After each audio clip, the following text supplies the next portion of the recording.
Hypnosis, ये शब्द सुनते ही दिमाग में एक रहस्यमयी तस्वीर उभरती है। जैसे कोई इंसान आपकी आंखों में देखे और अचानक आप उसकी हर बात मानने लगे। फिल्मों में आपने देखा होगा कि कोई व्यक्ति उंगली घुमाता है और सामने वाला उसकी कठपुतली बन जाता है। लेकिन असली सच्चाई इससे कहीं ज्यादा गहरी, दिलचस्प और थोड़ी डरावनी भी है। सोचिए, अगर कोई आपके दिमाग के उस हिस्से तक पहुंच जाए जहां आपके फैसले बनते हैं, आपकी आदतें छुपी होती हैं और आपके डर और इच्छाएं जन्म लेती हैं, तो क्या होगा? यही वो जगह है जहां हिप्नोसिस काम करता है। हिप्नोसिस कोई जादू नहीं है, बल्कि ये एक मानसिक अवस्था है जिसमें इंसान पूरी तरह रिलैक्स होता है, लेकिन उसका ध्यान बहुत ज्यादा केंद्रित हो जाता है। इसे ऐसे समझिए जैसे आप किसी फिल्म में इतने खो जाते हैं कि आपको अपने आसपास की दुनिया का एहसास ही नहीं रहता। उसी पल अगर कोई आपसे कुछ कहे तो वो सीधा आपके दिमाग में गहराई तक चला जाता है। यही हिप्नोसिस की ताकत है।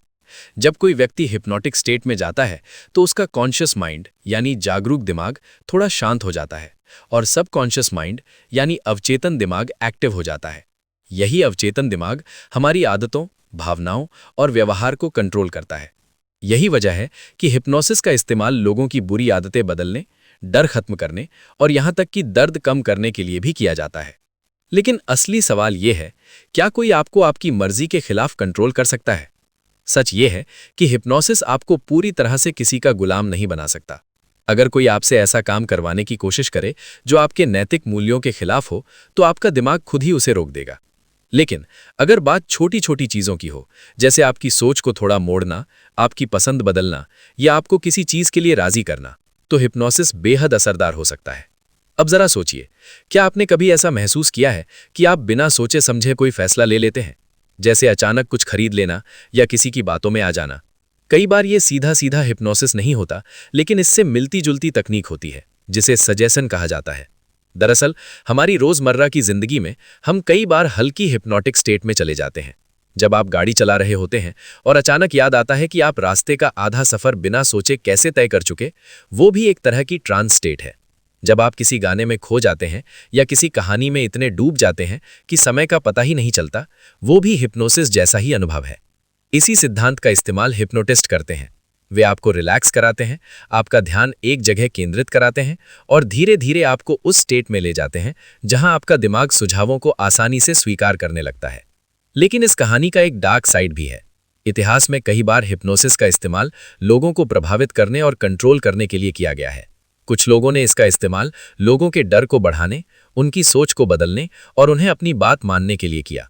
यही कारण है कि मास हिप्नोसिस जैसे शब्द सामने आए, जहां बड़ी संख्या में लोगों को एक ही तरह की सोच में ढाला जाता है। आपने शायद नोटिस किया होगा कि कुछ स्पीच या विज्ञापन इतने प्रभावशाली होते हैं कि लोग बिना ज्यादा सोचे समझे उन पर भरोसा कर लेते हैं। ये सीधे सीधे हिप्नोसिस नहीं होता, लेकिन इसमें वही तकनीकें इस्तेमाल होती हैं: रिपीटिशन, इमोशनल अपील और ध्यान को एक दिशा में फोकस करना। अब सवाल ये उठता है, क्या हिप्नोसिस खतरनाक है? जवाब है, ये इस बात पर निर्भर करता है कि इसका इस्तेमाल कैसे किया जा रहा है। अगर इसे सही तरीके से एक ट्रेंड प्रोफेशनल द्वारा किया जाए तो ये बहुत फायदेमंद हो सकता है। लोग इसका इस्तेमाल स्मोकिंग छोड़ने, फोबिया खत्म करने, स्ट्रेस कम करने और आत्मविश्वास बढ़ाने के लिए करते हैं। कई बार तो डॉक्टर भी दर्द कम करने के लिए हिप्नोथेरेपी का इस्तेमाल करते हैं। लेकिन अगर कोई बिना जानकारी के या गलत इरादे से इसका इस्तेमाल करे तो ये मानसिक रूप से नुकसान भी पहुंचा सकता है, क्योंकि जब आपका दिमाग उस संवेदनशील अवस्था में होता है तो वो हर सुझाव को गहराई से स्वीकार करता है। सबसे दिलचस्प बात यह है कि हिप्नोसिस सिर्फ किसी और के द्वारा नहीं, बल्कि आप खुद भी कर सकते हैं। इसे सेल्फ हिप्नोसिस कहा जाता है। इसमें आप खुद को रिलैक्स करते हैं, अपने दिमाग को शांत करते हैं और अपने अंदर पॉजिटिव सुझाव डालते हैं, जैसे मैं आत्मविश्वासी हूं, मैं अपने डर पर काबू पा सकता हूं। ये बातें धीरे धीरे आपके अवचेतन दिमाग का हिस्सा बन जाती हैं। लेकिन यहां एक छोटी सी सच्चाई छुपी है, जिसे जानकर आप शायद चौंक जाएं। हम सभी किसी न किसी रूप में पहले से ही हिप्नोसिस के अंदर जी रहे हैं। समाज, मीडिया, हमारे आसपास के लोग सब मिलकर हमारी सोच को प्रभावित करते हैं। बचपन से जो हमें सिखाया जाता है, जो बार बार बताया जाता है, वही धीरे धीरे हमारे दिमाग में सच बन जाता है। यही कारण है कि दो अलग अलग माहौल में पले लोग एक ही चीज को बिल्कुल अलग नजरिए से देखते हैं। तो क्या इसका मतलब यह है कि हमारी सोच हमारी अपनी नहीं है? पूरी तरह नहीं, लेकिन पूरी तरह दूसरों की भी नहीं। हिप्नोसिस हमें यह समझने में मदद करता है कि हमारा दिमाग कितना शक्तिशाली है और साथ ही कितना संवेदनशील भी।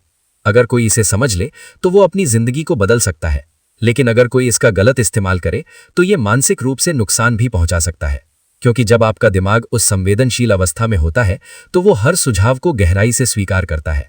अंत में एक बात हमेशा याद रखिए, आपका दिमाग आपकी सबसे बड़ी ताकत है, लेकिन तभी तक जब तक उसका कंट्रोल आपके हाथ में है, क्योंकि जिस दिन कोई और आपके दिमाग के अंदर अपनी आवाज बिठा लेता है उस दिन से आपके फैसले आपके नहीं रहते। और शायद यही हिप्नोसिस का सबसे बड़ा सच है।